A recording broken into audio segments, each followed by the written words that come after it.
بسم اللہ الرحمن الرحیم، الحمد للہ والصلاۃ والسلام علی Recording in progress. رسول اللہ۔ جی پڑھیں نالا۔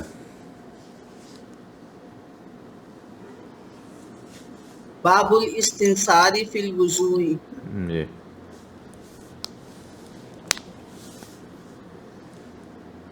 وعبد اللہ ابن عباس رضی اللہ عنہما عن النبی صلی اللہ علیہ وسلم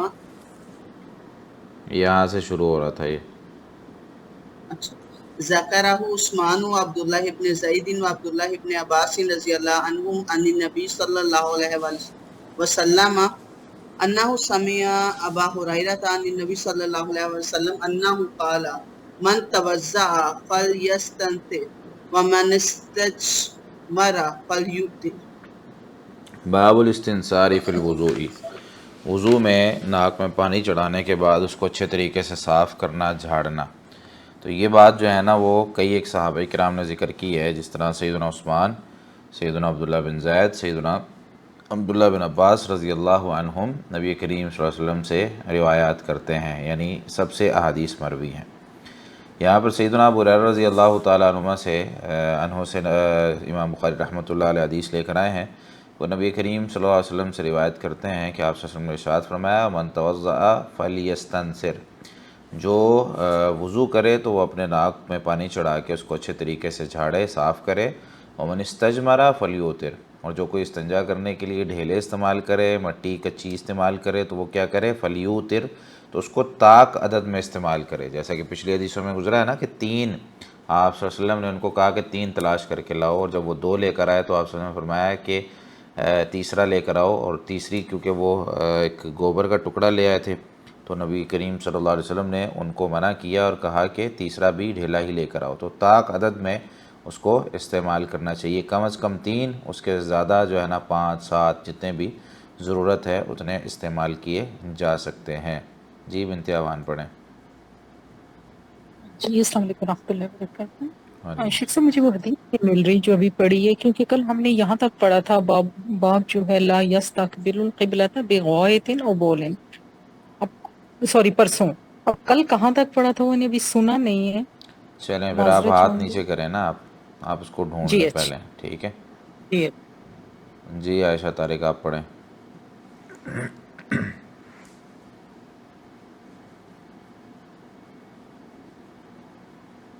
السلام علیکم ورحمۃ اللہ وبرکاتہ۔ وعلیکم السلام۔ باب الاستجمار وطرا وعنہ رضی اللہ عنہ ان رسول اللہ صلی اللہ علیہ وسلم قال اذا تودع احدکم فلیجعل فی انفہ ماء ثم لینشر شور ومن نہیں، سا ہے، سا، شین نہیں ہے۔ ثم لینصر ومن استجمر فلیؤتر وَإِذَا اسْتَيْقَظَ أَحَدُكُم مِّن نَّوْمِهِ فَلْيَغْسِلْ يَدَهُ قَبْلَ أَن يُدْخِلَهَا فِي وُضُوئِهِ فَإِنَّ أَحَدَكُمْ لَا يَدْرِي أَيْنَ بَاتَتْ يَدُهُ۔ فَإِنَّ أَحَدَكُمْ، تو اس میں باب الاستجمار وطرن، جو ڈھیلے استعمال کرنے ہیں وہ طاق استعمال کرنے، یہ عنوان امام بخاری رحمۃ اللہ علیہ لے کر آئے ہیں۔ اور اس میں جو حدیث ہے وہ سیدنا ابو ہریرہ رضی اللہ تعالیٰ عنہ سے کہ وہ فرماتے ہیں کہ ان رسول اللہ صلی اللہ علیہ وسلم قال، بے شک رسول اللہ صلی اللہ علیہ وسلم نے ارشاد فرمایا، اذا توضأ احدکم، جب تم میں سے کوئی وضو کرے، فلیجعل فی انفہ، اپنے جو ہے نا وہ ناک میں پانی چڑھائے، اچھے طریقے سے اس کو ڈالے، ثم لینصر، پھر اس کو جھاڑے، اچھے طریقے سے پانی کو اپنے ناک میں سے جھاڑ لے۔ ومن استجمارا، اور جو کوئی ڈھیلے استعمال کرے، فلیوتر، تو وہ طاق استعمال کرے۔ ومن استیقظ، اور جو کوئی نیند سے بیدار ہو، وَإِذَا اسْتَيْقَظَ أَحَدُكُمْ، اور جب تم میں سے کوئی بیدار ہو، من نومہ، اپنی نیند سے، فَلْيَغْسِلْ يَدَهُ، تو وہ دھوئے اپنے ہاتھ کو، قبل ان يدخلها فی وضوئہ، اپنے وضو کے، یعنی اس برتن میں جس میں پانی موجود ہے اس میں ہاتھ ڈالنے سے پہلے کیا کرے، اس کو اچھے طریقے سے دھو لے۔ کیوں دھو لے، اس کی علت اور وجہ یہاں پہ بیان ہو گئی ہے۔ فَإِنَّ أَحَدَكُمْ، پس بے شک تم میں سے کوئی بھی، لا یدری، وہ نہیں جانتا، أَيْنَ بَاتَتْ يَدُهُ، اس کے ہاتھوں نے رات کہاں گزاری ہے، مطلب کیسے گزاری ہے۔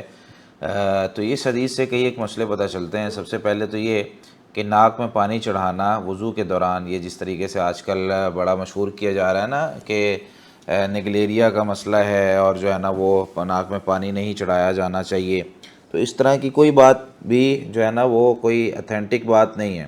وہ 2008 میں ایک بیماری شروع ہوئی اور جو ہے نا اب تک اس کے 151 کیسز ہیں، تو لوگ جو ہے نا وہ صرف بہت زیادہ ہمارے ہاں صرف اس وجہ سے بہت سارے کام یا بہت سارا سوشل میڈیا جو ہے نا بھر جاتا ہے بڑی جلدی۔ اس کی وجہ یہ ہوتی ہے کہ یوٹیوبر جتنے بھی ہوتے ہیں وہ چاہ رہے ہوتے ہیں کہ ایک جو ہے نا وہ نیا ایشو ہمیں ملے جس کو جو ہے نا وہ ہم بیان کریں اور ہماری جو ہے نا ویڈیو کو دیکھا جائے اور زیادہ سے زیادہ شیئر کیا جائے۔ اور انسانی جان سے بڑھ کر کون سی ایسی چیز ہے جس کو زیادہ بیچا جائے یا سیکھا جائے یا بیان کیا جائے؟ تو جب اس طرح کے موضوعات بیان کیے جاتے ہیں پھر دھڑا دھڑ ان کی ویڈیوز دیکھی بھی جاتی ہیں اور ان کی ویڈیوز کو جو ہے نا وہ فالو بھی کیا جاتا ہے، حالانکہ ہمیں فیصلہ خود کرنا چاہیے کہ یار یہ نبی صلی اللہ علیہ وسلم نے اس کا حکم دیا ہے فَلْيَجْعَلْ فِي أَنْفِهِ۔ لوگ کہہ رہے ہیں جی یہ جو ہے نا وہ سنت ہے اور وضو کے جو ہے نا فرائض میں شامل نہیں ہے، تو آپ صلی اللہ علیہ وسلم نے یہاں امر کا صیغہ استعمال کیا فَلْيَجْعَلْ، ٹھیک ہے، فی انفی، تو اپنے ناک میں پانی ڈالے وہ، تو امر کا صیغہ جو ہے یہ وجوب پر دلالت کرتا ہے۔ جب نبی کریم صلی اللہ علیہ وسلم کسی چیز کا حکم دے دیں یا قرآن کریم میں امر کا صیغہ آ جائے، حکم دے دیں، تو وہ فرض ہو جاتا ہے، ضروری ہو جاتا ہے۔ پھر ناک کو اچھے طریقے سے اس میں پانی جب ڈالا ہے تو جھاڑیں۔ پانی تو جھاڑنا نہیں ہے، پانی تو خود بخود آ جائے گا، لیکن ناک کے اندر جو کوئی مٹی ہے یا کوئی اور کوئی اس طرح کا غلیظ مادہ وہاں پر موجود ہے تو اس کو نکال لینا چاہیے، تاکہ نماز کے اندر جو ہے نا وہ انسان سانس بھی اچھے سے لے سکے، کیونکہ ناک کے ذریعے لینا ہوتا ہے۔ اسی طریقے سے جو ہے نا وہ اس کو نماز سکون کے ساتھ وہ پڑھ سکے، اور یہ چیزیں صفائی اور بہت سے فوائد انسان کے لیے لاتی ہے۔ پھر ڈھیلے استعمال کرنا، اس کے اوپر امام بخاری رحمۃ اللہ علیہ نے عنوان قائم کیا ہے۔ اس کے بعد پھر ایک سو کر اٹھنے کا ایک ادب یہاں پر ذکر کیا گیا ہے کہ جب تم میں سے کوئی بیدار ہو اپنی نیند سے، کبھی بھی وہ سویا ہے، رات کو سویا ہے، دن کو سویا ہے، کسی وقت بھی سویا ہے، تو جب وہ اٹھے نا تو فَلْيَغْسِلْ يَدَهُ قَبْلَ أَن يُدْخِلَهَا فِي وَضُوئِهِ۔ اس ٹکڑے سے علماء کرام کہتے ہیں کہ سو کر اٹھ کر کسی بھی چیز کو ہاتھ لگانے سے پہلے نا وہ پہلے اپنے ہاتھوں کو دھو لے، یعنی سو کر اٹھا ہے، کسی کو ہاتھ ملا کے سلام کرنا ہے اس سے پہلے بھی ہاتھ دھو لے، اگر کوئی چیز کھانی پینی ہے اس سے پہلے بھی ہاتھ دھو لے، اگر کوئی جو ہے نا اور کوئی کام اس نے کرنا ہے، ایک ہے دوسری چیزوں کو ہاتھ لگانا، بے جان چیزیں ہیں، بستر طے کرنا ہے یا کوئی اور اس طرح کی چیز ہے، اس کو ٹھیک ہے ہاتھ لگایا جا سکتا ہے، لیکن کھانے پینے والی چیزیں یا جس سے پاکیزگی حاصل کی جاتی ہے، پانی ہے، تو اگر اس کے ہاتھ گندے ہیں، مثال کے طور پر رات کو نا انسان کو نہیں پتہ چلتا، نیند کے اندر انسان کسی اپنے جسم کے ایسے حصے پر ہاتھ لگا لیتا ہے جو ناپاک ہے، یا جو ہے نا انسان کسی جو ہے نا وہ ایسی چیز کو پکڑ لیتا ہے جو صحیح نہیں ہے، یا اس کے ہاتھوں پہ کوئی کیڑا یا کوئی اور اس طرح کی چیز کوئی گزر کے چلی جاتی ہے جس کی وجہ سے کوئی جراثیم یا کوئی چیز لگ جاتی ہے، وہ ڈائریکٹلی جا کے اس کو پوری بالٹی اور ٹب میں ڈالتا ہے، تو اس کی وجہ سے کیا ہوتا ہے، وہ پانی سارا خراب ہو جاتا ہے۔ تو یہی وجہ نبی صلی اللہ علیہ وسلم نے ارشاد فرمائی ہے کہ فَإِنَّ أَحَدَكُمْ، بس بے شک تم میں سے کوئی بھی لا یدری، وہ نہیں جانتا، أَيْنَ بَاتَتْ يَدُهُ، اس کے ہاتھوں نے رات کہاں کیسے گزاری ہے، یعنی کس چیز کو چھوا ہے کس چیز کو نہیں چھوا۔ نیند میں نا انسان اس کو پتہ نہیں ہے، تو جب نہیں پتہ ہے تو پتہ کیا چلا کہ اپنے ہاتھوں کو پہلے دھو لینا چاہیے، اس کے بعد جو ہے نا وہ معاملات کرنے چاہیے۔ اچھا، کل ایک مجھے میسیج آیا تھا کہ ہمیں جو ہے نا وہ یہ درمیان میں جب ہم حدیثیں پڑھتے ہیں تو سوال کرنے کا ٹائم نہ ساتھ ساتھ دے دیا کریں، اس کی وجہ یہ ہے کہ پھر آخر میں سوالات بھول جاتے ہیں، وہ رہتے نہیں ہیں، تو اس کا طریقہ کار ہی ہوتا ہے، دیکھیں لیکچر اگر پورا چل رہا ہے نا تو درمیان میں اگر سوالات کا ٹائم دیں گے تو وہ ایک ردم بھی ٹوٹ جاتا ہے اور پھر کم پڑھا جاتا ہے، زیادہ نہیں ہم پڑھ سکتے، اور پھر ظاہر سی بات ہے جب کتاب کوئی ختم کرنی ہے یا ایک سلیبس ہوتا ہے وہ پورا نہیں ہو پاتا۔ اس کا طریقہ کار یہ ہوتا ہے کہ اپنے سامنے ہمیشہ لیکچر لیتے ہوئے اپنی ڈائری، اپنا کاغذ قلم یہ اپنے ساتھ رکھیں، ہمیشہ جو بھی حدیث ہم پڑھ رہے ہیں اس حدیث کا نمبر ڈالیں، اور اس میں سے جو جو سوالات ہیں وہ ہم پوائنٹ آؤٹ کر کے تھوڑے تھوڑے مطلب ہلکے سے اشارے کر کے اس کو لکھتے جائیں کہ اس حدیث میں یہ جو مسئلہ استعمال ہوا ہے ناک میں پانی والا، اس کا میرا یہ سوال ہے، اس کا یہ سوال ہے، اور جب سوالات کا ٹائم دیا جائے تو اس میں آپ لوگ سوالات کر لیں۔ تو یہ طریقہ ہوتا ہے، اس طریقے سے نا سوال بھولتے نہیں ہیں، ورنہ جو ہے نا وہ بہت سارے سوالات ذہن سے نکل جاتے ہیں اور وہ کیے نہیں جاتے۔ جی عائشہ پڑھیں۔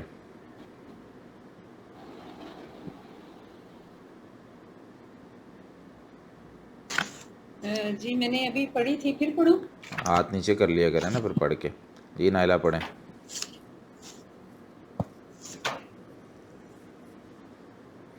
باب باب غسل الرجلين ولا يمسح على القدمين جی عن عبد الله بن عمرو قال تخلف النبي صلى الله عليه وآله وسلم أن في سفرة فأدركنا وقد أرحقنا الأسرى فجعلنا نتوزع ونمسح على أرجلنا فنادى بأعلى صوته ويل لعقاب من ویل النار ویل للأعقاب من النار جی مرتين أو ثلاثا باب غسل الرجلین ولا یمسح علی القدمین. کچھ لوگ یہ کہتے ہیں ہمارے معاشرے میں کہ پاؤں دھونا ضروری نہیں ہے، اس پر جو ہے وہ مسح کر لیا جائے تب بھی ٹھیک ہے. تو اس میں اس مسئلے کو واضح کرنے کے لیے امام بخاری رحمۃ اللہ علیہ نے یہ عنوان قائم کیا ہے، باب غسل الرجلین. رجلین کہتے ہیں دونوں پاؤں کو، رجلن پاؤں کو کہتے ہیں، تو دونوں پاؤں کو دھونا. ولا یمسح علی القدمین، اپنے قدموں پر مسح نہیں کرے گا، اس کو دھونا ضروری ہے. تو اس میں جو حدیث لے کر آئے وہ عبداللہ بن عمر رضی اللہ تعالی عنہما سے ہے. فرماتے ہیں تخلف النبی صلی اللہ علیہ وسلم عنا فی سفرۃ سافرناہا، ایک سفر ہم نے جو نبی کریم صلی اللہ علیہ وسلم کے ساتھ کیا تھا، اس میں نبی کریم صلی اللہ علیہ وسلم سفر کرتے ہوئے ہم سے پیچھے رہ گئے. یعنی کسی وجہ سے آپ صلی اللہ علیہ وسلم نے صحابہ کرام کو کہہ دیا کہ آپ لوگ آگے چلیں اور میں پیچھے پیچھے آ رہا ہوں. تو آپ صلی اللہ علیہ وسلم جب پہنچے نا، تو یعنی ہم جب وہاں پہ پہنچے فادرکانا، تو آپ صلی اللہ علیہ وسلم نے ہمیں پا لیا. وقد ارحقنا العصر، اور ہمیں جو ہے نا وہ عصر کی نماز کا وقت بھی، ہم وہاں پہ جب پہنچے تو ہمیں عصر کا نماز جو ہے نا وہ اس کا ٹائم بڑا کم رہ گیا تھا. فجعلنا نتوضأ، اب ہم وضو کرنے لگے.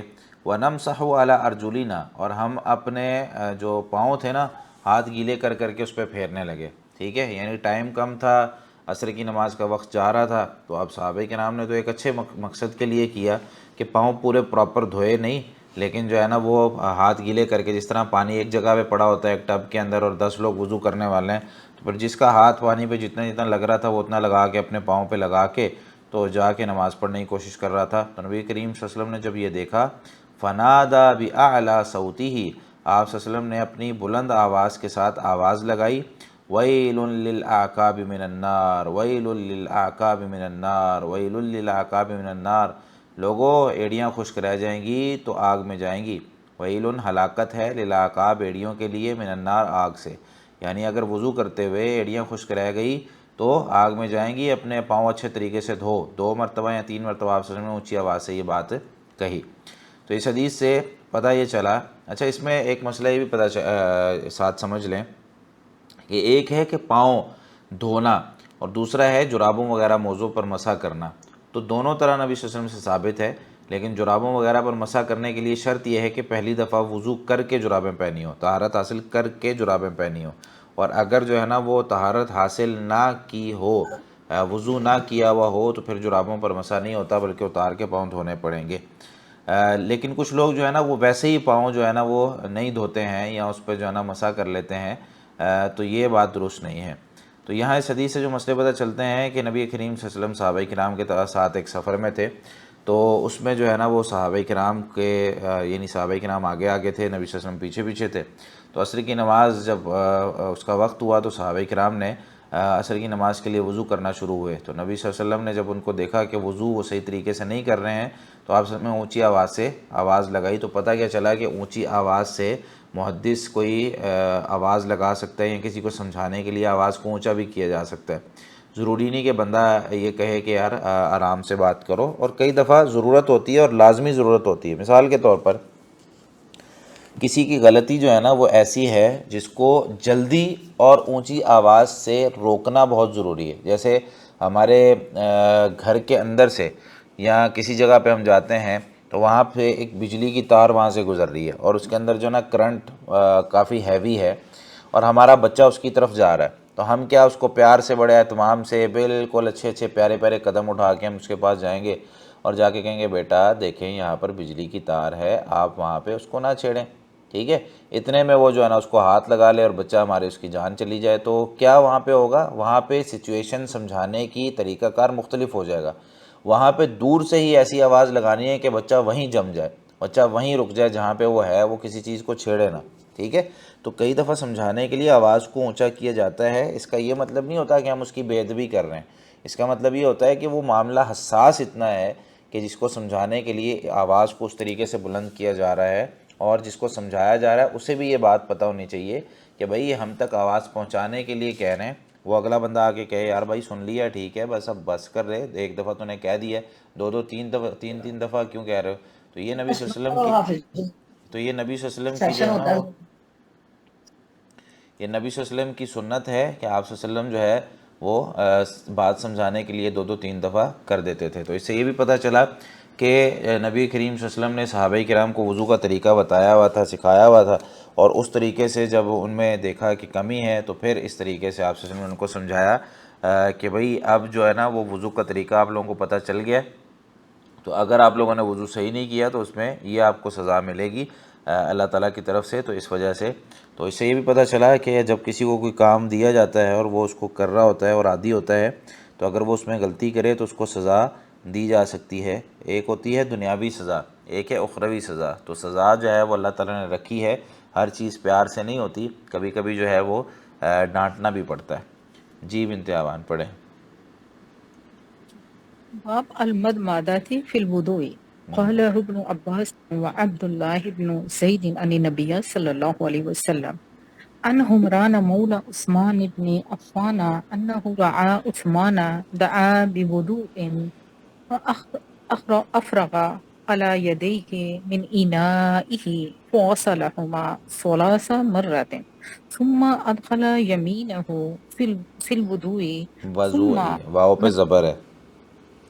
وضو اچھا وضو جی یہاں پہ پیش ہے، کتابت میں تھوڑی سی غلطی. ثم مدمدا واستنشق واستنثر ثم غسل وجهه 3 ويديه إلى المرفقين 3 ثم مسح برأسه ثم غسل كل رجل 3 ثم قال رأيت النبي صلى الله عليه وسلم يتودع نحو وضوء هذا وقال من توضأ نحو وضوء هذا ثم صلى ركعتين لا يحدث فيهما نفسه غفر الله له ما تقدم من ذنبه.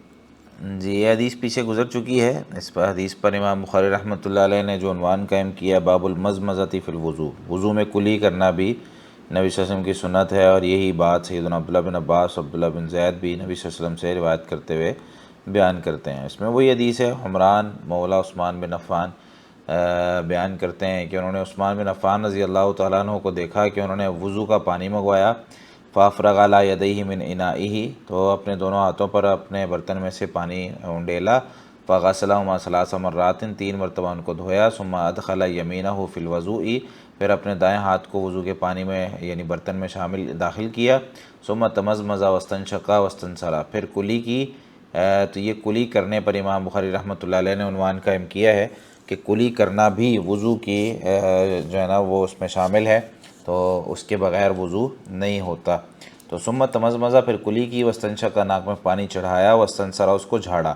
ٹھیک ہے، ناک میں پانی چڑھانا بھی ہے اور اس کو زور سے باہر کی طرف ہوا خارج کر کے ناک سے زور سے، جس طرح بندہ اوپر کو سانس کھینچتا ہے اس طریقے سے نیچے کی طرف بندہ زور سے جو ہے نا وہ سانس چھوڑے تو وہ جو کچھ اس میں ہوتا ہے وہ نکل آتا ہے. ثم غسل وجہہ 3، پھر 3 مرتبہ اپنے چہرے کو دھویا. ویدیہ، اور اپنے دونوں ہاتھوں کو. الی المرفقین، کونیوں تک 3 مرتبہ دھویا. ثم مسح براسہ، پھر اپنے سر کا مسح کیا. ثم غسل کل رجل 3، پھر اپنے ہر پاؤں کو 3 مرتبہ دھویا. پھر فرمانے لگے رأیت النبی صلی اللہ علیہ وسلم یتوضأ نحو وضوء هذا، میں نے نبی کریم صلی اللہ علیہ وسلم کو دیکھا تھا کہ آپ صلی اللہ علیہ وسلم اسی طریقے سے وضو کیا کرتے تھے. اور آپ صلی اللہ علیہ وسلم نے یہ بھی فرمایا تھا من توضأ نحو وضوء هذا، جس شخص نے میرے اس وضو کرنے کی طرح وضو کیا. ثم صلی رکعتین، پھر اس نے 2 رکعتیں پڑھی. لا یحدث فیہما نفسہ، اپنے آپ سے اس میں باتیں نہیں کی، مطلب خیالات اس کو نہیں آئے. غفر اللہ لہ ما تقدم من ذنبہ، اللہ اس کے گناہ معاف کر دے گا جو اس کے گزر چکے ہیں. جی اسماء پڑھیں. باب غسل الاعقاب. جی استاد صاحب اتنی حدیث اس کو تو پڑھ لیں. اچھا وکان ابن سیرین یغسل موضع الخاتم اذا توضأ. جی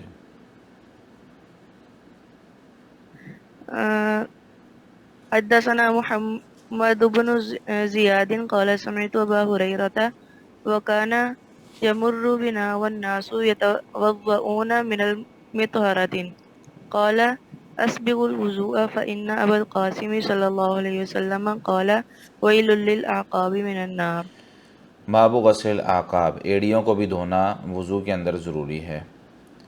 وکان ابن سیرین، یہ جو چیزیں ہیں نا باب کے بعد جو امام بخاری رحمۃ اللہ علیہ بیان کرتے ہیں آثار، کبھی صحابہ کرام سے، کبھی تابعین سے، کبھی جو ہے نا وہ تبع تابعین سے، مطلب یہ ہے کہ امام بخاری رحمۃ اللہ علیہ یہاں پر اپنے اساتذہ کرام اور تابعین اور صحابہ کرام کے کچھ آثار نقل کرتے ہیں، کبھی آیات نقل کر دیتے ہیں حدیث سے پہلے. تو وہ اس مسئلے کو واضح کرنے کے لیے مختلف دلائل اکٹھے کر رہے ہوتے ہیں، ٹھیک ہے، اور مختلف دلائل بیان کر دیتے ہیں کہ بھئی ایک دلیل یہ بھی ہے، ایک دلیل یہ بھی ہے، جو آگے آپ نے پڑھنی ہے وہ بھی ہے، لیکن اس کے ساتھ ساتھ آپ اس کو بھی اپنے دلائل میں شامل کر لیں.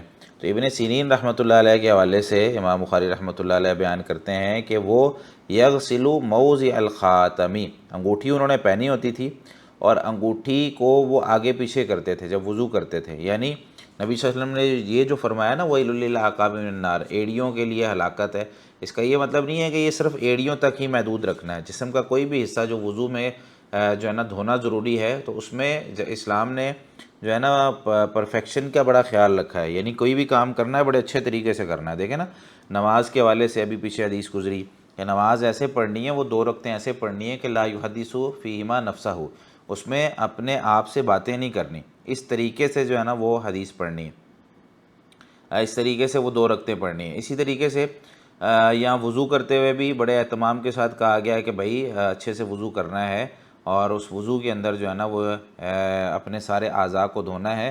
اور یہاں پر بھی یغسل موضع الخاتم، اپنی انگوٹھی جس ہاتھ میں پہنی ہوتی تھی اس کو آگے پیچھے کر کے وہاں جس جگہ پہ انگوٹھی ہوتی تھی وہاں پہ ظاہر سی بات ہے جب انگوٹھی پہنی ہوئی ہے تو وضو کرتے ہوئے پانی نہیں جاتا ہے. تو کوئی اگر کسی نے گھڑی پہنی ہوئی ہے تو وہ، یا چشمہ کوئی پہنتا ہے تو وہ اتار کے وضو کر لے، اور گھڑی پہنی ہوئی ہے تو اس کو اتار لے یا آگے پیچھے کر لے، تاکہ وہ جہاں پر جو ہے نا وہ اس کی وہ چیز موجود ہے وہاں پر بھی پانی لگ جائے. تو اس میں حدیث سیدنا ابو ہریرہ رضی اللہ تعالیٰ عنہ سے ہے کہ محمد بن زیاد کہتے ہیں کہ وکان یمر بنا، ہمارے پاس سے ابو ہریرہ رضی اللہ تعالیٰ عنہ گزر رہے تھے، والناس یتوضؤون من المطہرہ، اور لوگ جو ہے نا وہ طہارت کا جو برتن تھا اس سے پانی لے کر وضو کر رہے تھے. تو فرمانے لگے اسبغوا الوضوء، ساتھیوں بڑے اچھے طریقے سے وضو کرو، وضو میں کوئی چیز خشک نہیں رہنی چاہیے. فإن ابا القاسم صلی اللہ علیہ وسلم قال، کیونکہ بے شک نبی کریم صلی اللہ علیہ وسلم نے ارشاد فرمایا، یہ ابو القاسم نبی کریم صلی اللہ علیہ وسلم کی کنیت تھی. قال ویل للعقاب من النار، کیڑیوں کے لیے آگ سے ہلاکت ہے. ٹھیک ہے، تو یہ پیچھے اس حدیث کی تشریح گزر چکی ہے. تو دیکھیں صحابہ کرام کس طریقے سے نبی کریم صلی اللہ علیہ وسلم کے فرامین اپنے شاگردوں کو بھی سکھایا کرتے تھے کہ بھئی ہم نے جو وضو سیکھا ہے نا نبی صلی اللہ علیہ وسلم سے وہ تو اس طریقے سے ہے. ٹھیک ہے، تو تمہیں بھی بڑا اہتمام کرنا چاہیے کہ اس طریقے سے وضو کرو. جی نائلہ پڑھیں.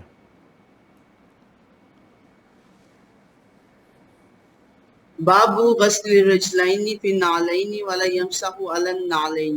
جی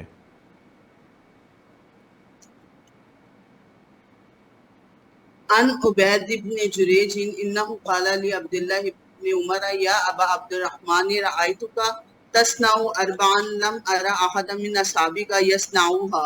قال وما هي يا ابن جريج؟ قال رأيتك لا تمس من الاركان الا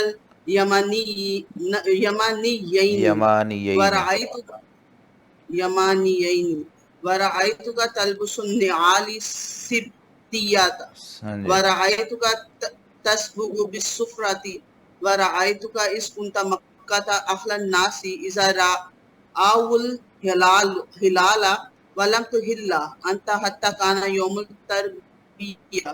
قال عبد الله أما الأركان فإني لم أرى رسول الله صلى الله عليه وسلم يمس إلا اليمانيين وأما النعال السبتيات فإني رأيت رسول الله صلى الله عليه وسلم يلبس النعل التي ليس فيها شعار ويتوزع فيها فأنا أحب أن ألبسها، وأما السفرة فإني رأيت رسول الله صلى الله عليه وسلم يسبق بها فائدہ دودھ چولہے پہ رکھا ہوا ہے یار، فأنا أحب دودھ أن چولہے پہ رکھا ہوا ہے۔ فأنا أحب أن أسبغ بها، وأما الإحلال فإني لم أرى رسول الله صلى الله عليه وسلم يهل حتى تنبعث به راحلته۔ جی اللہ اکبر، دودھ دیکھ لیں بھائی چولہے پہ رکھا ہے، اس کو ابل نہ جائے۔ چلیں جی، تو باب غسل الرجلین فی النعلین ولا یمسح علی النعلین، پاؤں کو دھونا جوتوں کے درمیان بھی، یعنی جوتے پہن کر اگر ہم وضو کر رہے ہیں تو جوتے اتار کر ہم نے پاؤں کو دھونا ہے۔ ولا یمسح علی النعلین، ہم جوتوں پر مسح نہیں کریں گے۔ ولا یمسح، اور نہ مسح کرے علی النعلین، جوتوں پر، یعنی جوتے اتار کر پاؤں کو دھونا چاہیے۔ اس میں سیدنا عبید بن جریج روایت کرتے ہیں، فرماتے ہیں کہ سیدنا عبداللہ بن عمر رضی اللہ تعالیٰ عنہ سے انہوں نے کہا، یا ابا عبد الرحمن، یا ابو عبد الرحمن، سیدنا عبداللہ بن عمر رضی اللہ تعالیٰ عنہما کی کنیت تھی، رأیتک تصنع اربعا، میں نے آپ کو دیکھا آپ 4 کام کرتے ہیں، لم ارى احدا من اصحابک یصنعها، میں نے آپ کے ساتھیوں کو دیکھا ہے، تمام ساتھی آپ کے، تو وہ یہ نہیں کرتے۔ تو قال وما ہی یا ابن جریج، تو سیدنا عبداللہ بن عمر رضی اللہ تعالیٰ فرمانے لگے، ابن جریج وہ کیا ہیں؟ تو قال ابن جریج نے کہا، رأیتک لا تمس من الارکان الا الیمانیین، کہ میں نے آپ کو دیکھا ہے کہ طواف کے وقت آپ 2 یمانی رکنوں کے سوا کسی اور رکن کو نہیں چھوتے، یعنی جو یمن کی طرف ہیں ان کے علاوہ آپ کسی کو نہیں چھوتے۔ ورأیتک تلبس النعال السبتیہ، میں نے آپ کو دیکھا ہے کہ آپ جو ہے نا وہ سبتی جوتے پہنتے ہیں، اور ورأیتک تسبغ بالصفرہ، اور میں نے آپ کو دیکھا ہے کہ آپ زرد رنگ استعمال کرتے ہیں، اور ورأیتک اذا کنت بمکہ، اور میں نے آپ کو دیکھا ہے کہ جب آپ مکہ میں تھے تو لوگ جو ہے نا اہل الناس اذا رأوا الہلال، تو لوگوں نے جب ذوالحجہ کا چاند دیکھ لیا تو وہ لبیک پکارنے، تلبیہ پکارنے لگے، ولم تحل حتی کان یوم الترویہ، اور آپ نے جو ہے نا تلبیہ کہنا تب شروع کیا، لبیک اللہم لبیک کے الفاظ کہنا تب شروع کیے جب یوم الترویہ آ گیا، ٹھیک ہے، یعنی کہ 8ویں تاریخ آ گئی۔ تو قال عبداللہ، تو عبداللہ بن عمر رضی اللہ تعالیٰ عنہما کہنے لگے، یہ ٹھیک ہے، 4 سوالوں کے جواب میں دیتا ہوں۔ اما الارکان، آپ نے جو بات کی نا رکن 2 جو یمانی، ان کے میں جو ہے نا وہ صرف چھوتا ہوں، تو فإنی لم ارى رسول اللہ صلی اللہ علیہ وسلم یمس الا الیمانیین، تو میں نے نبی صلی اللہ علیہ وسلم کو نہیں دیکھا سوائے اس کے کہ آپ صلی اللہ علیہ وسلم 2 یمنی رکنوں کو ہی چھوا کرتے تھے، اس لیے میں نے جو ہے نا وہ ان دونوں کو ہی چھوتا ہوں۔ دوسری بات، وَأَمَّا النِّعَالُ السِّبْتِيَّہ، جو سبتی جوتے ہیں یہ کیوں میں پہنتا ہوں، فإنی رسول اللہ صلی اللہ علیہ وسلم یلبس النعل التي ليس فيها شعر، کہ میں نے نبی صلی اللہ علیہ وسلم کو بھی دیکھا تھا کہ آپ صلی اللہ علیہ وسلم جو ہے وہ ایسے چمڑے کے جوتے پہنتے تھے جس پر بال نہیں ہوتے تھے، وَيَتَوَضَّأُ فِيهَا، اور آپ صلی اللہ علیہ وسلم اس میں وضو بھی کرتے تھے۔ فَأَنَا أُحِبُّ أَنْ أَلْبَسَهَا، اور میں پسند کرتا ہوں کہ میں بھی وہی جوتے پہنوں۔ وَأَمَّا الصُّفْرَةُ، اور جہاں تک بات ہے زرد رنگ کی، تو فإنی رأیت رسول اللہ صلی اللہ علیہ وسلم یصبغ بها فأنا أحب أن أصبغ بها، تو میں نے رسول اللہ صلی اللہ علیہ وسلم کو دیکھا کہ آپ صلی اللہ علیہ وسلم اسی سے رنگتے تھے، تو میں نے بھی جو ہے نا وہ اسی سے رنگنا شروع کر دیا، یعنی اپنے بالوں کو اسی سے میں رنگتا ہوں۔ وأما الإحلال، اور رہی بات جو ہے نا وہ احلال کی، یعنی جو تلبیہ تم کہہ رہے ہو، فإنی لم أرى رسول اللہ صلی اللہ علیہ وسلم يحل حتى تنبعث به راحلته، تو میں نے آپ صلی اللہ علیہ وسلم کو یہی دیکھا ہے کہ آپ صلی اللہ علیہ وسلم اس وقت تک نہیں احرام باندھتے تھے، اس وقت تک نہیں تلبیہ کہتے تھے جب تک آپ کی اونٹنی آپ کو لے کر نہ چل پڑتی۔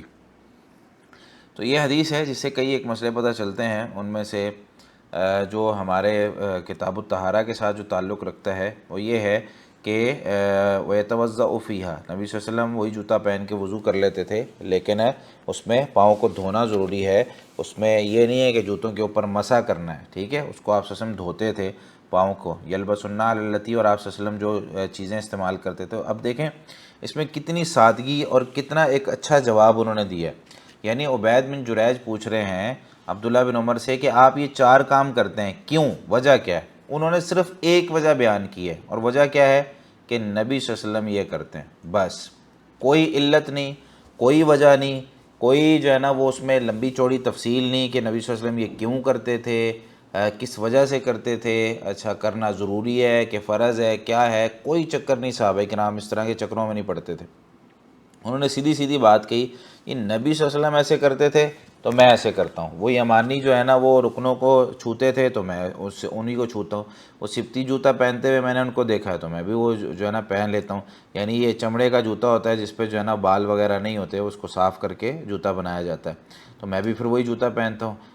وہ جو ہے نا زرد رنگ کے ساتھ اپنے بالوں کو رنگتے تھے تو میں بھی جو ہے نا وہ اس کو اس طریقے سے رنگتا ہوں، تو یہ ساری چیزیں جو ہیں وہ نبی صلی اللہ علیہ وسلم کرتے تھے تو میں اس طریقے سے کرتا ہوں۔ تو یہ اس میں کوئی دلیل، کوئی اس طرح کی چیز انہوں نے بیان نہیں کی کہ بھائی جو ہے نا وہ فلاں اس وجہ سے، تو ہمیں بھی نبی کریم صلی اللہ علیہ وسلم کا جو طریقہ کار ہے اس کو فالو کرنا چاہیے، اور کوئی بھی ہم سے دلیل پوچھے بھائی آپ یہ کیوں کر رہے ہیں، تو ان کو صرف اتنا بتائیں جی ہمارے پیارے نبی صلی اللہ علیہ وسلم اس طرح کرتے تھے۔ بچوں کی تربیت میں بھی یہ بات شامل کریں، اور بچوں کو بھی ہر لمحہ یہ بات یاد کروائیں کہ بیٹا یہ کام جو تم کر رہے ہو یہ صحیح نہیں ہے۔ وہ پوچھے جی میں کیوں نہیں کرنا، بھائی اس وجہ سے نہیں کرنا کہ ہمارے نبی صلی اللہ علیہ وسلم نے اس کام کو پسند نہیں کیا، انہوں نے منع کیا، اور نبی صلی اللہ علیہ وسلم کا ادب، احترام، ان کا مقام، ان کا جو ہے نا اللہ تعالیٰ نے جو ان کی تعریفی کلمات اور جو ساری چیزیں بیان کی ہیں وہ ساری بیان کر کے بچوں کے دلوں میں ان کی محبت پہلے پیدا کی جائے، تاکہ وہ ان کی بات کو ٹھکرائیں نہ، انکار نہ کریں۔ اگر کسی کو پتہ نہیں نہ ہوتا کسی کی عزت کا تو وہ ٹھیک ہے، وہ اس کی بات کو ٹھکرا دیتا ہے، انکار کر دیتا ہے، لیکن پہلے عزت اور احترام لوگوں کے دلوں میں پیدا کر دیں، اور اس کے بعد پھر نبی صلی اللہ علیہ وسلم کے حوالے سے ان کو بیان کریں کہ بھئی یہ دلیل ہے اور اس کا یہ نتیجہ ہے۔ یہ اسماء پڑھیں۔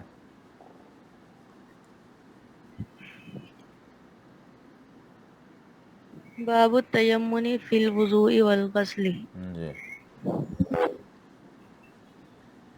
عن ام عطیہ رضی اللہ عنہا قالت قال النبی صلی اللہ علیہ وسلم لہن فی غسل ابنتہ ابدأنا بمیامنها ومواضع الوضوء منها۔ باب التیمن فی الوضوء والغسل، ہاتھ دھوتے وقت یا غسل کرتے وقت یا وضو کرتے وقت دائیں طرف سے شروع کرنا چاہیے، یعنی پہلے جو ہے نا وہ اپنے اعضاء کو دھوتے ہوئے اپنا دائیں ہاتھ پہلے دھوئیں، بائیں ہاتھ کو دھوئیں، پھر جو ہے نا وہ بازو بھی دھونے ہیں، پاؤں بھی، مطلب دائیں طرف سے شروع کرنا چاہیے۔ اس میں ام عطیہ رضی اللہ تعالیٰ عنہ بیان کرتی ہیں قال نبی صلی اللہ علیہ وسلم لہن، نبی صلی اللہ علیہ وسلم نے ان کو کہا، یعنی کچھ خواتین تھی جب نبی صلی اللہ علیہ وسلم کی کوئی بیٹی فوت ہوئی، غالباً زینب رضی اللہ تعالیٰ عنہا تھی، تو جب وہ فوت ہو گئی تو نبی صلی اللہ علیہ وسلم نے ان کو کہا کہ آپ نا ان کو غسل دیں، تو قال نبی صلی اللہ علیہ وسلم لہن فی غسل ابنتہ، اپنی بیٹی کے غسل کے وقت ان کو یہ کہا ابدأنا بمیامنہا، تم ابتدا کرو ان کے، یعنی زینب رضی اللہ تعالیٰ کے دائیں جانب سے، ومواضع الوضوء منہا، اور وضو کی جو جگہیں ہیں وہاں سے شروع کرو، یعنی غسل دیتے ہوئے ایک تو میت کو غسل دینے کا طریقہ بھی یہ ہے، وہی غسل ہوتا ہے میت کے لیے جو عام طور پہ ہم کرتے ہیں، ٹھیک ہے، اس کا کوئی علیحدہ سے فرق نہیں ہے، بس یہ ہے کہ اس کے ناک میں پانی نہیں چڑھانا اور اس کو کلی اس طریقے سے نہیں کروانی جس طرح ہم کرتے ہیں، کیونکہ وہ ظاہر سی بات ہے دوبارہ واپس پانی باہر نہیں پھینک سکتا، اس میں وہ طاقت نہیں ہے، تو اس لیے کہا جاتا ہے کہ اس میں کوئی گیلا کپڑا کر کے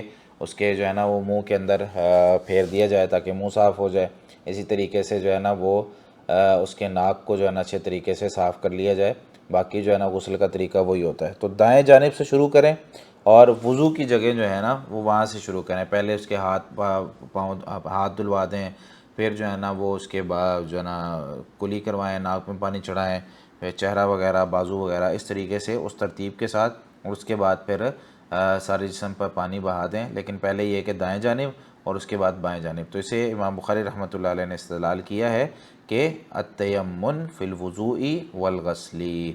جی نائلہ پڑھیں۔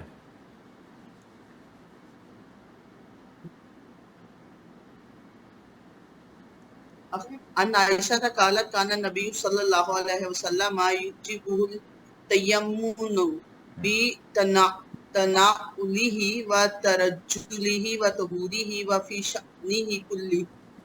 جی، تو اس میں یہ دوسری حدیث ہے اس موضوع پر. امی جان سیدہ عائشہ صدیقہ رضی اللہ تعالیٰ عنہ سے روایت ہے، فرماتی ہیں کان نبی صلی اللہ علیہ وسلم، نبی کریم صلی اللہ علیہ وسلم یعجبہ التیمن، آپ صلی اللہ علیہ وسلم کو اچھی لگتی تھی دائیں جانب، یعنی دائیں جانب آپ صلی اللہ علیہ وسلم کو اچھی لگتی تھی. کہاں کہاں؟ فی تنعلہ، اپنا جوتا پہننے میں، و ترجلہ، اپنے بال سنوارنے میں، و طہورہ، اور اپنی طہارت حاصل کرنے میں، و فی شأنہ کلہ، اور آپ صلی اللہ علیہ وسلم کے تمام کاموں میں. یعنی کچھ مثالیں دے کر یہ بیان کر دیا نا کہ نبی کریم صلی اللہ علیہ وسلم کو جو ہے وہ دائیں جانب اچھی لگتی تھی. جوتا پہننے میں جس طرح ہم عام طور پہ کوئی بات کرتے ہیں کہ بھئی ہمیں جو ہے نا وہ یہ کرنا چاہیے، بلکہ اپنے تمام کام ہی جو ہے نا وہ اس طریقے سے کرنے چاہیے. تو یہ انداز یہاں پہ اپنایا گیا ہے کہ آپ صلی اللہ علیہ وسلم جوتا پہننے میں پہلے دایاں جوتا پہنتے تھے، وہ ترجلہ، کنگھی کرنے میں بھی پہلے سر کے دائیں جانب بال جو ہیں وہ اس کو کنگھی کرتے، پھر بائیں جانب کرتے. اور طہوری، وضو کرنے اور غسل کرنے میں بھی پہلے دائیں جانب پانی بہاتے، پھر جو ہے وہ بائیں جانب پہ بہاتے. وفی شأنہ کلہ. تو مختلف حدیثوں کو نا جمع کر کے علماء کرام نے ایک قاعدہ جو ہے وہ اخذ کیا ہے، وہ یہ کہ ہر عمل جو ایسا عمل ہے جو اچھا ہے، پاکیزہ ہے، جسے اچھا سمجھا جاتا ہے، وہ دائیں طرف سے شروع کرنا چاہیے. جیسے مثال کے طور پر کپڑے پہننا ہے، کھانا کھانا ہے، مسجد میں داخل ہونا ہے، جوتا پہننا ہے، کنگھی کرنا ہے، وضو کرنا ہے، یہ سارے کام دائیں طرف سے کرنے چاہیے. اور اس طرح کے کام جو ہے نا وہ جس میں کوئی گندگی والا پہلو ہے یا جو ہے نا وہ پاکیزگی حاصل کرنے والا پہلو ہے، تو اس میں بائیں جانب کو استعمال کرنا چاہیے. جیسے بیت الخلاء میں داخل ہوتے ہوئے بایاں قدم رکھنا چاہیے. اسی طریقے سے ناک کو جھاڑتے ہوئے ہم نے پیچھے پڑھا ہے کہ بایاں جو ہے نا وہ ہاتھ استعمال کرنا چاہیے. استنجا کے حوالے سے پیچھے جو ہے نا وہ حدیث گزری ہے کہ تم میں سے کوئی بھی اپنے شرمگاہ کو جو ہے وہ دائیں ہاتھ سے نہ چھوئے، مطلب بائیں ہاتھ سے چھوئے. تو یہ ساری حدیثوں کو جمع کر کے نا علماء کرام نے یہ قاعدہ جو ہے نا وہ ذکر کر دیا کہ ہر وہ کام جو اچھا ہے اور پاکیزہ ہے تو اس کو جو ہے نا وہ دائیں طرف سے شروع کر لیا جائے، اور ہر وہ کام جو ہے جس میں پاکیزگی حاصل کی جاتی ہے یا اس میں جو ہے نا وہ گندگی موجود ہے تو اس میں ہم بائیں جانب سے اس کو شروع کر لیں. جی بنت احوان. جی. باب التماس الوضوء اذا كانت الصلاة. وقالت عائشة رضي الله عنها حضرت الصبح فالتمس الماء فلم يوجد فلم یوجد. يوجد فلم يوجد فنزل التيمم جی.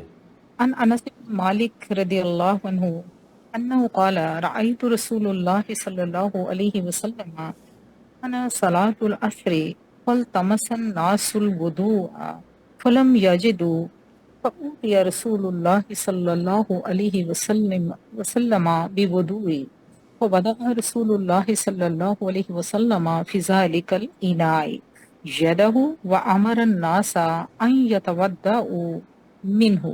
قال فرأيت الماء ينبع من تحت أصابعه تودعوا من عند آخرهم. باب التماس الوضوء اذا حانت الصلاة.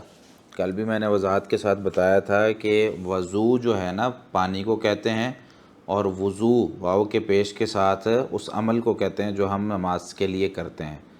وضو واو کے زبر کے ساتھ پانی کو کہتے ہیں، اور وضو اس عمل کو کہتے ہیں جو ہم کرتے ہیں. ٹھیک ہے، تو یہ پڑھتے ہوئے لفظوں میں ایک زبر اور ایک زیر سے یا ایک پیش سے ترجمے میں بڑا فرق آ جاتا ہے. اس وجہ سے ہم لوگ جو ہے نا وہ گرامر پڑھتے ہیں تاکہ یہ غلطیاں نہ کی جائیں. تو باب التماس یہاں پہ وضو ہے، واو کا زبر ہے یہاں پہ.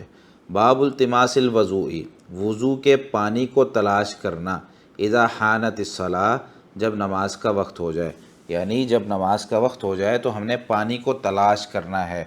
کیا تلاش کرنا چاہیے کہ نہیں تلاش کرنا چاہیے، یہ موضوع بیان کرنے کے لیے امام بخاری رحمۃ اللہ علیہ نے یہ جو ہے وہ عنوان قائم کیا ہے.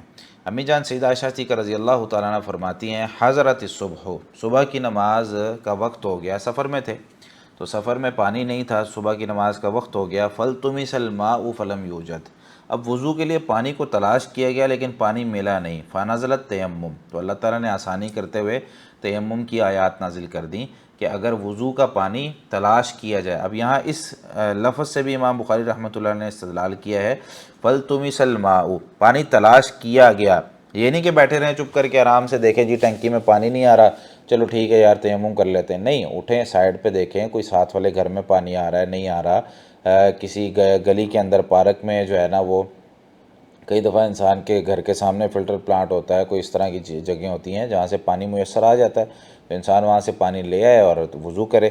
تو فلم یوجد، پانی کو تلاش کرنا چاہیے، نہیں ملے تو پھر تیمم کر لینا چاہیے۔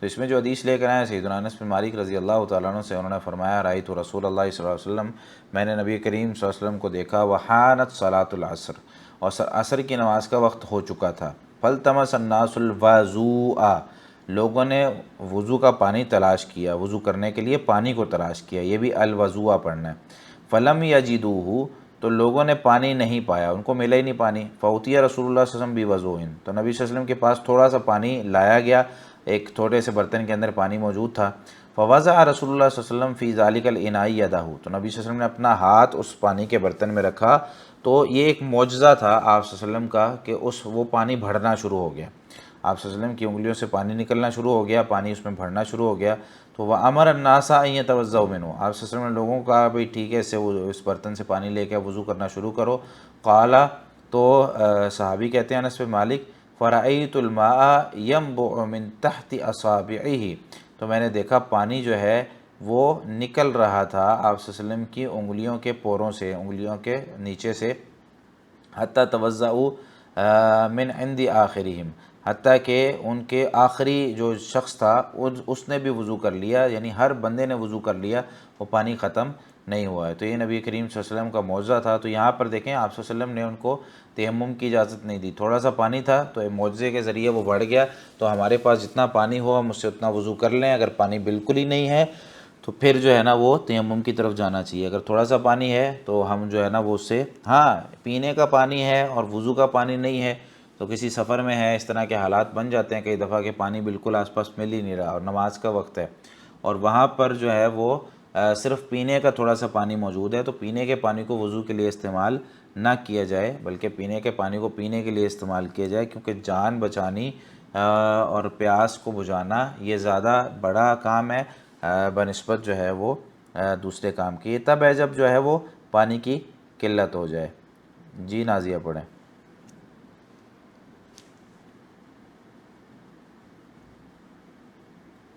باب الماء الذي يغسل به شعر الانسان۔ جی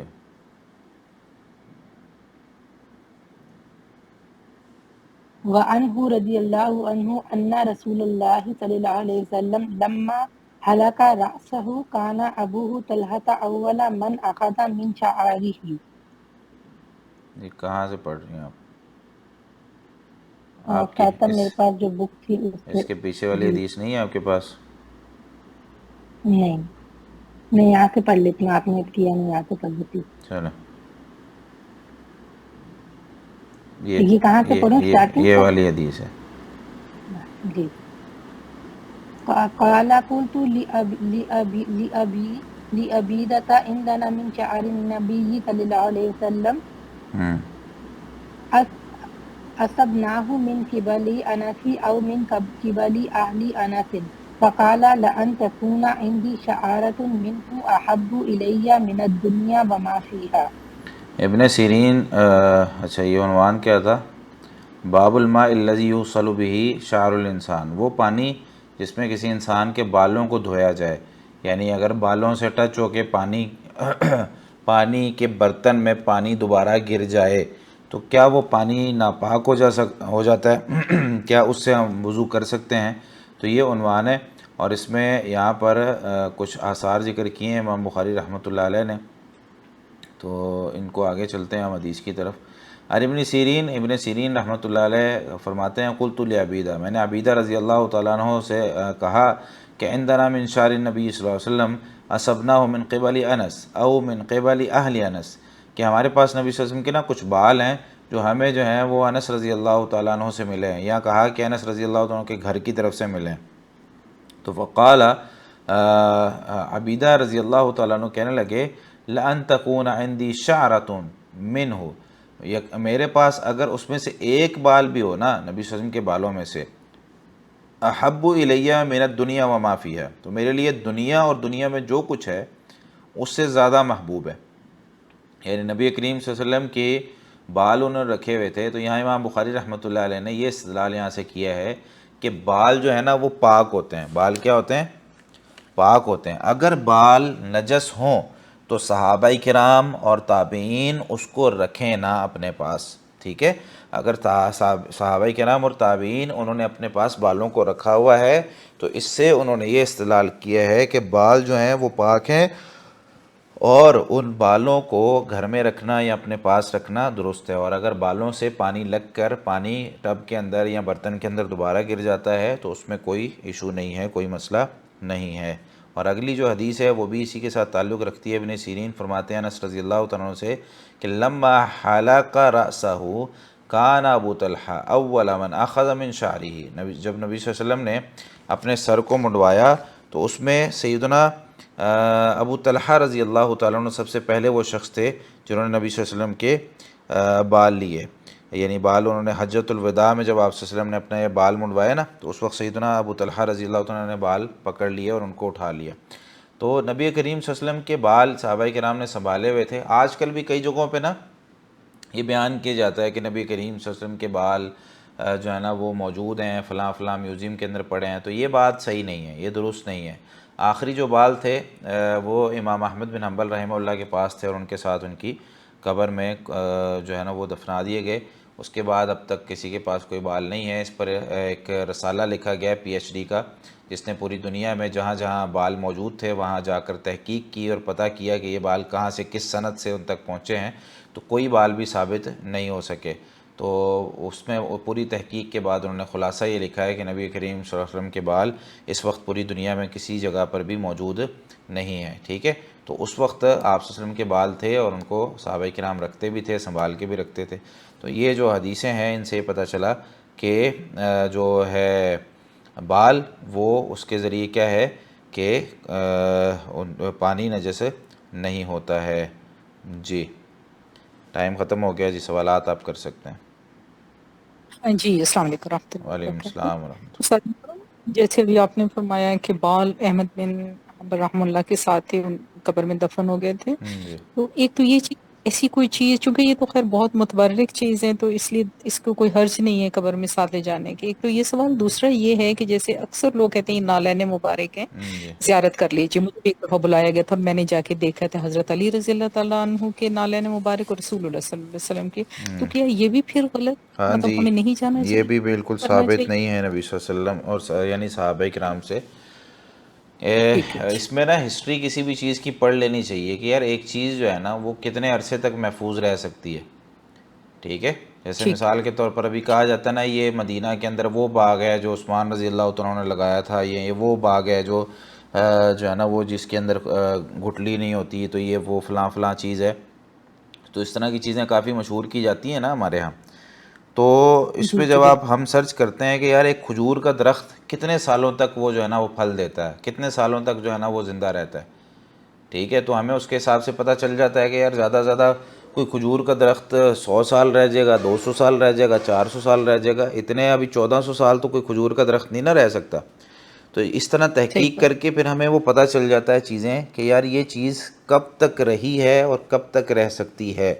تو ان سارے دلائل کی بنیاد پر پھر فیصلہ کر لیا جاتا ہے کہ یار یہ فیک ہے یا اوریجنل چیز ہے، ٹھیک ہے؟ اور پھر جی جب سند پوچھی ٹھیک۔ جاتی ہے کسی بھی شخص سے، یار ٹھیک ہے آپ نے کہہ دیا ہے کہ نبی کریم صلی اللہ علیہ وسلم کے نالین پاک ہیں، مان لیا، ٹھیک ہے؟ آپ کو ملے کہاں سے، ٹھیک ہے؟ وہ بندہ جی بتا جی دیں، وہ جگہ بتا دیں جہاں سے آپ کو ملیں۔ جب وہ یہ بتانے سے عاجز ہوتا ہے، اس کے پاس دلائل ہوتی ہی نہیں ہے، یا وہ جو کہانی بناتا ہے وہ فٹ ہی نہیں آتی، ٹھیک ہے؟ تو اس بنیاد پہ بھی جی فیصلے ہو جاتے ہیں کہ یار یہ اس نے خود سے کوئی چیز بنائی ہوئی ہے جو کہ اصل میں ہے نہیں۔ جی استاد صاحب، یہ ابھی بھی جو کہتے ہیں کہ یہ باغ جو ہے وہاں پہ حضرت عثمان رضی اللہ عنہ کا وقف کیا ہوا ہے جی اور ان کا بینک بھی وہاں پہ موجود ہے، اور ان دیکھیں کے نام باغ سے اگر ہوتا وقف کیا ہوا ہے ٹھیک ہے، باغ ٹھیک ہے، انہوں نے ایک جگہ وقف کر دی نا، جی ٹھیک ہے، ایک جگہ انہوں نے وقف کر دی ہے، اور اس جگہ میں یار یہ نا اپنے مائک بند رکھیں، جس نے سوال کرنا ہے صرف وہ مائک کھولے گا. تو جگہ اگر وقف کر دی ہے کسی نے تو ٹھیک ہے، صحابہ کرام نے وہ جگہ وقف کی ہوئی ہے، لیکن وہ باغ ان کے ہاتھوں سے لگایا ہوا، اور وہ یہ میں ان چیزوں کی بات کر رہا ہوں. جگہ وقف کی ہے تو جگہ تو موجود ہے، زمین تو وہیں پہ موجود ہے، اس زمین پہ جو ہے وہ معاملات چل رہے ہیں. یعنی کہ وہ ابھی کسی کی ملکیت نہیں ہے، ابھی جگہ انہی کے نام پہ ہی ہے. تو درخت تو نئے بھی لگ سکتے ہیں نا، جی مطلب ایسے ہی ہے. اگر ایک ہے تو دوبارہ سے. ٹھیک ہے. جی السلام علیکم ورحمۃ اللہ. وعلیکم السلام. شیخ صاحب جیسے کل سوال ہوا تھا فجر کی نماز کے بارے میں کہ جماعت سے پہلے پڑھ سکتی ہیں عورتیں، تو مردوں کے بارے میں بھی یہ حکم ہے مردوں کے اگر لیے ان کو تو کسی وجہ سے جماعت نہیں کی نہیں پڑھیں گے؟ نہیں، مطلب جیسے سفر وغیرہ میں جب بچے ہیں 9-10 سال کے، نماز تو فرض ہے لیکن مائیں کے لیے نہیں بھیجتی ہیں کہ مسجد دور ہے صبح اس کے میں ٹائم. یہی دیکھیں کہ اگر تو کوئی شرعی عذر ہے نا تو وہ اس میں صرف ٹائم ہونا ضروری ہوتا ہے. ٹھیک ہے، جیسے جی مثال کے طور پر مرد ہے، بیمار ہے، مسجد نہیں جا سکتا ہے. عام طور پہ مردوں کی نماز گھر میں نہیں ہوتی، وہ مسجد جا کے ہی انہوں نے ادا کرنی ہے. ٹھیک ہے، جی لیکن کوئی شرعی عذر ہے، ایک بندہ بیمار ہے، وہ نہیں جا سکتا مسجد، یا جو ہے نا ہاں وہ جی بچے ہیں، یا جو ہے نا وہ حالات اس طرح کے ہیں کہ باہر جو ہے نا وہ کوئی حادثہ ہو گیا، معاملہ ہو گیا ہے، تو اس وقت میں یا سفر میں ہی ہے بندہ، تو کیا کرے؟ تو اس میں وقت جی ہونا ضروری ہے. وہ فجر کی اذان کا وقت ہو گیا ہے مثال کے طور پر جی 3:55 پہ فجر کی اذان ہو رہی ہے، تو 4 بجے وہ جی نماز پڑھ لیں، جیسے ہی اذان جو ہے وہ ختم ہو تو 4 بجے پڑھ لیں. جی صحیح. تو میرا بیٹا ہے تقریباً 9.5 سال کا، جی تو اس کو جو ہے باقی نمازیں تو وہ ایک اسکول میں پڑھتا ہے اور ایک گھر میں اس لیے پڑھتا ہے کہ ادھر دیوبندیوں کی مسجد ہے، جو اس کے قاری صاحب آئے ہوتے ہیں تب جماعت ہوتی ہے 5:15. صحیح. مغربی شام مسجد میں پڑھتا ہے، لیکن فجر کے لیے جو ہے نا وہ میں بھی تھوڑا سا کر دیتی ہوں کہ چھوٹا ہے ابھی اور نیند بھی نہیں ہوتی اور کبھی اس کے بابا نہیں ہوتے، تو اس میں گناہگار تو نہیں ہوں نا. ابھی 9.5 سال کا نہیں وہ ظاہر گھر میں پڑھتے. ظاہر سی بات ہے، آپ کو کوشش تو کرنی ہے، لیکن اگر کوئی اس طرح کا عذر آ جاتا ہے کہ والد صاحب نہیں ہیں، ٹھیک ہے، اور اکیلا چھوٹا بچہ جانا مشکل ہے، تو آپ اس کو روک سکتی ہیں، کوئی مسئلہ نہیں.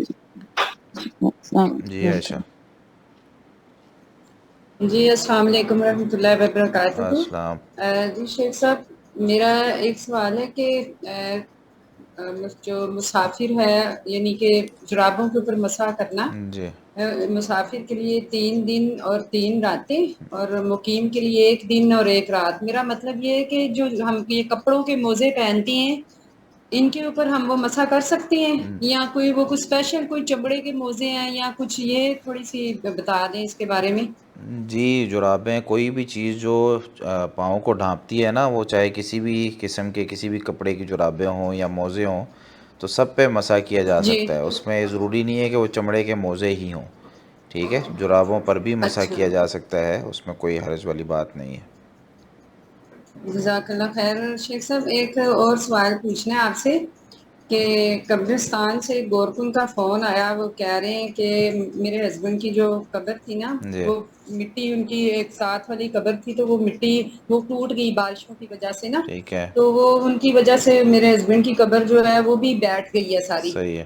تو وہ پانی وغیرہ اس میں آ گیا، تو وہ کہہ رہے ہیں کہ اس کی تعمیر و مرمت وغیرہ کروا لیں آپ آ کے. صحیح ہے. تو کیا کہتے ہیں اس کے بارے میں؟ آپ گھر والے کہہ رہے ہیں کہ قبر کو پکی کروا لیں.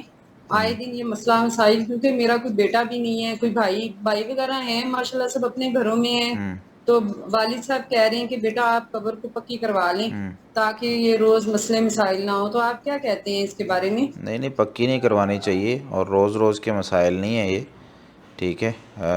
یہ روز روز کا مسئلہ کوئی 5 سال بعد 10 سال بعد جب ایک دفعہ اچھے سے مٹی وہاں پہ ڈلوا لی جائے نا اور اس کو پکا کروا لیا جی جائے، یعنی پکا مٹی سے ہی، کچی جی مٹی سے، تو کوئی اس طرح کا معاملہ نہیں ہوتا. اچھا، یہ یعنی کہ کروا سکتے ہیں ہم، جیسے کہ وہ کہہ رہی ہیں کہ بھی آپ مٹی وغیرہ ڈلوا ہاں کے اس مٹی، کو اس کی تعمیر کر لیں. ہاں جی مٹی ڈلوا لیں، اس کو پکا نہیں کرنا، یعنی سیمٹ اچھا وغیرہ نہیں لگوانا. اچھا یہ منع ہے، جی یہ نہیں لگوانا؟ منع کیا نبی صلی اللہ علیہ وسلم نے، اچھا قبروں کو پکا کرنے سے منع کیا۔ اچھا جی۔ اور دوسرا ایک اور سوال ہے میرا کہ بچے ہیں، چھوٹے چھوٹے بچے جو ہوتے ہیں جو 9.5-10 سال کے، ان کو جب نماز کی ترغیب دی جاتی ہے کہ بیٹا آپ لوگ نماز پڑھیں، تو ان کو نماز بہت زیادہ لگتی ہے، تو کیا بہترین طریقہ ہے بچوں کو نماز سکھانے کا کہ وہ خوش اسلوبی سے بڑے خشوع اور خضوع کے ساتھ مل کے ہمارے ساتھ نماز سیکھیں اور پڑھیں؟ جب وہ اکیلے سے شروع کرتے ہیں تو کہتی ہیں کہ مما یہ نماز لمبی ہے، یا ٹیچر یہ نماز بہت لمبی ہے۔ یہ وطر کے بارے میں بتا دیں کہ کیا ایک وطر پڑھا جا سکتا ہے بچوں کے لیے؟ لیکن سب سے پہلے تو یہ بات یاد رکھیں کہ اگر ہم دوڑ لگا رہے ہو نا روڈ پہ، تو جی کوئی بھی شخص پہلے دن 10 کلومیٹر نہیں دوڑ سکتا، ٹھیک جی ہے؟ جی اگر ہم جو ہے وہ کسی اور چیز میں کوئی بھی کام کر رہے ہوں تو ہم جو ہے وہ اس میں پریکٹس کرتے ہیں اور آہستہ آہستہ اپنی وہ عادت بناتے ہیں۔ کوئی بھی شخص پہلے جی دن ہی کوئی 50 لوگوں کا کھانا نہیں بنا سکتا، بلکہ وہ ایک سے شروع کرے گا، آہستہ آہستہ ایک روٹی بنانا شروع کرے گا، اور پھر اس کو جب تجربہ ہو جائے گا تو پھر جو ہے نا وہ 100 لوگوں کی روٹی بھی لگا لے گا۔ تو یہ آہستہ آہستہ ہوتا ہے۔ بچوں کو جب چھوٹے بچے ہیں، یہی وجہ ہے کہ ان کو کہا گیا کہ 7 سال کی عمر میں ان کو نماز کا پابند بنانا شروع کر دو، ٹھیک ہے؟ 10 سال تک ان کو وہ عادت پڑ جائے گی، 3 سال میں آہستہ آہستہ آہستہ آہستہ آہستہ آہستہ وہ وہاں تک پہنچ جائیں گے۔ تو ان کو سب سے پہلے ساتھ کھڑا کریں، وہ جو ہے نا ایک رکعت پڑھ کے بھاگ جائیں گے، دوسری رکعت پڑھ کے بھاگ جائیں گے، ٹھیک ہے؟ تو اس کے بعد پھر آہستہ آہستہ وہ 4 رکعتیں پڑھنا شروع کر دیں گے، آہستہ آہستہ سنتیں پڑھنا بھی شروع کر دیں گے۔ تو اس طریقے سے آہستہ آہستہ جب ان کو لے کر جائیں گے ہم، تو وہ سارے معاملات صحیح طریقے سے کرنا شروع کر دیں گے۔ لیکن پہلے ہی دن ان پر اتنا بوجھ ڈال دیا جائے کہ بھائی یہ جو ہے تم اتنی رکھتے پڑھو، ساری سنتے ہیں، فرائض، یہ ساری چیزیں ہیں، تو پھر ظاہر سی بات ہے وہ مسئلہ ہوگا۔ صحیح۔ وطر ایک پڑھ سکتے ہیں نماز میں، عشاء کی نماز میں؟ یعنی 3 وطر ہے نا، تو ایک وطر ہاں پڑھا جی، جا سکتا ایک ہے؟ بھی پڑھا جا سکتا ہے، یہ بھی نبی صلی اللہ علیہ وسلم کی سنت ہے۔ اور جیسے کہ ہم نے کہیں ہاسپٹل جانا ہے یا کہیں جانا ہے کہ ہمیں مسئلہ ہے کہ ہماری عصر کی یا نماز جو ہے وہ چھوٹ جائے گی، تو ہم صلاۃ الجامعہ ظہر اور عصر کو یا عصر اور ظہر کو اکٹھا کر کے پڑھ سکتے ہیں؟ اس میں کوئی مذائقہ تو نہیں ہے؟ جی پڑھ سکتے ہیں، پرسوں اس پہ بات ہوئی تھی۔ جی چلیں، جزاک اللہ خیر، السلام علیکم ورحمۃ اللہ وبرکاتہ۔ جی السلام علیکم ورحمۃ اللہ وبرکاتہ۔ اور استاد محترم آپ نے کہا کہ کو کچی رکھنا ہے، تو یہ کتنی مٹی اس کے اوپر ہونی چاہیے، اس کی اونچائی کتنی ہونی چاہیے؟ یا ایک وہ بھی ہوتا ہے کہ آس پاس دیوار کر دیتے ہیں، قبر کو پکا نہیں کرتے، بس آس پاس پکی اینٹوں کی دیوار کر دیتے ہیں تاکہ پانی اس کے اندر نہ جائے، کیا یہ اس جائز ہے؟ طرح تو زیادہ پانی جائے گا، ظاہر سی بات ہے جو پانی وہاں پہ اس کے اندر رکے گا تو وہ وہیں رک گیا نا، وہ سائڈوں پہ تو نہیں نکل رہا، ٹھیک ہے۔ ٹھیک ہے؟ تو یہ ڈرین کے لیے کچھ ہاں ڈرین بنا ایسا؟ تو اس میں جو ہے نا وہ اس کو پکا نہیں کرنا چاہیے، کچا ہی رکھیں۔ اگر یہ چیزیں ناممکنات میں سے ہوتی تو اللہ تعالیٰ کو بھی پتہ تھا کہ بھائی جو ہے نا وہ بارشیں ہونی ہیں اور معاملات اس طرح کے ہونے ہیں، ٹھیک ہے؟ تو اس میں وہ چیزیں بتا دی جاتی۔ تو اس طرح کی، مٹی ہاں، مدینہ کی اور مکہ کی مٹی دیکھ لیں آپ، وہ بھی ریت والی مٹی ہوتی ہے، پکی مٹی نہیں ہوتی، ٹھیک ہے؟ تو وہ بھی جو ہے نا وہ جمنے میں ٹائم لیتی ہے۔ یعنی زیادہ اونچا نہیں کرنا چاہیے قبر ہاں کو، جی، ہمیں بس وہ اتنا زیادہ اونچا نہ کریں اس کو، بس وہ نبی صلی اللہ علیہ وسلم نے بھیجا تھا نا علی رضی اللہ تعالیٰ عنہ کو کہ جاؤ کوئی بھی اونچی قبر ہے تو اس کو جو ہے نا وہ برابر کر دو، زیادہ زیادہ ایک پالش تو اوپر کرنی ہے بس۔ ایک بالش، ٹھیک ہے ٹھیک ہے، جزاک اللہ خیر۔ جی آخری سوال، جی عائشہ پوچھیں۔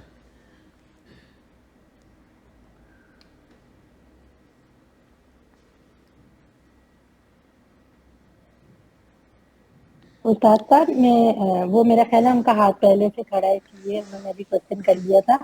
تو ہم لوگ بچوں کو نماز کی عادت ڈالنے کے لیے پھر ہم ان کو یہ کہہ سکتے ہیں پہلے کہ وہ صرف فرض پڑھ لیں؟ ان کو یہ نہ کہیں نا صرف فرض پڑھ لیں، ان کو یہ کہنا ہی کیوں ہے کہ بیٹا یہ فرض ہیں، سنتیں ہیں، یہ فرض ہیں تو یہ پڑھنے ضروری ہوتے ہیں، سنتیں ان کو بتائیں کہ یہ فرض اور سنتوں میں آپ کس لیے جو ہے نا وہ ان کو لگا رہے ہیں۔ ان سے کہیں بیٹا آؤ نماز پڑھیں، ٹھیک ہے؟ چلو بیٹا پڑھو نماز، کہ جتنی پڑھ سکتے ہو اتنی پڑھو نا، میں پڑھ رہی ہوں ساتھ تو میرے ساتھ کھڑے ہو، ٹھیک ہے؟ جب وہ اس کا دل اکتا جائے اس کو کہیں ٹھیک ہے یار بیٹھ جاؤ، ٹھیک ہے؟ تو آہستہ آہستہ جو ہے نا وہ جتنی وہ پڑھ سکتا ہے اتنی اس کو پڑھانے کی آہستہ آہستہ بڑھاتے جائیں اس کی، ٹھیک ہو گیا جی؟ جی جزاک اللہ۔ بہت شکریہ، جزاکم اللہ خیر۔ Recording stopped.